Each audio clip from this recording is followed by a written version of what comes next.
My name is Sagar. I'm 20 years old, climate activist from Nepal.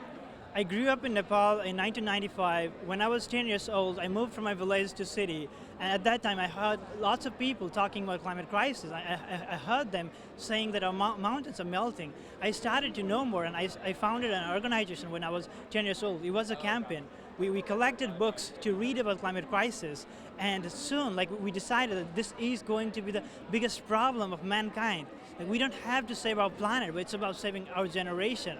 Mother Earth is calling us, saying it's about your survival. I can stay here without you, but you people, you can't stay here.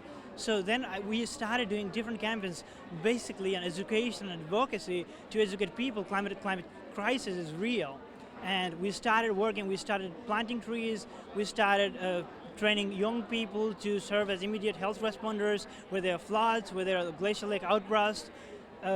And we wanted to bring this actions, the events happening as the impact of climate change out globally so we could find a solution. The planet is for the generations to come, it's for us, young people, and if they are excluding us from the negotiations that they do for us, they do in the name of youth, and I don't think it's going to happen. I think youth should be included more in the climate conference, in the whole process of UNFCCC. So the I is a zero, symbolizing zero carbon emissions by 2050.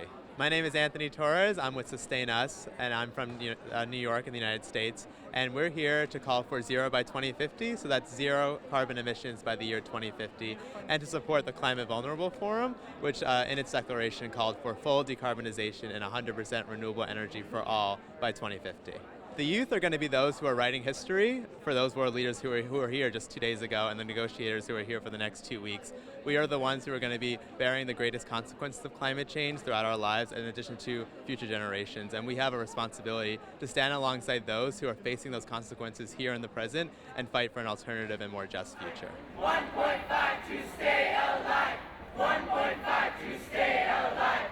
1.5 to stay alive. All right, my name is Alejandra Salas. I come from Costa Rica. I'm with the World Association of Girl Guides and Girl Scouts. We're focusing on education, gender, and human rights. And why we're here because why not? Because our voices have to be heard as well. Girls have a lot to say about climate change. They're being affected in a disproportional way because they suffer double discrimination because they're young and they're women.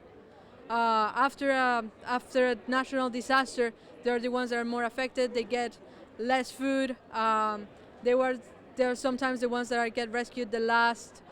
When they're in shelters, they might suffer violence, even rape sometimes. So of course, they need to be heard. They need to speak their minds and tell what is happening and what they need and what they want.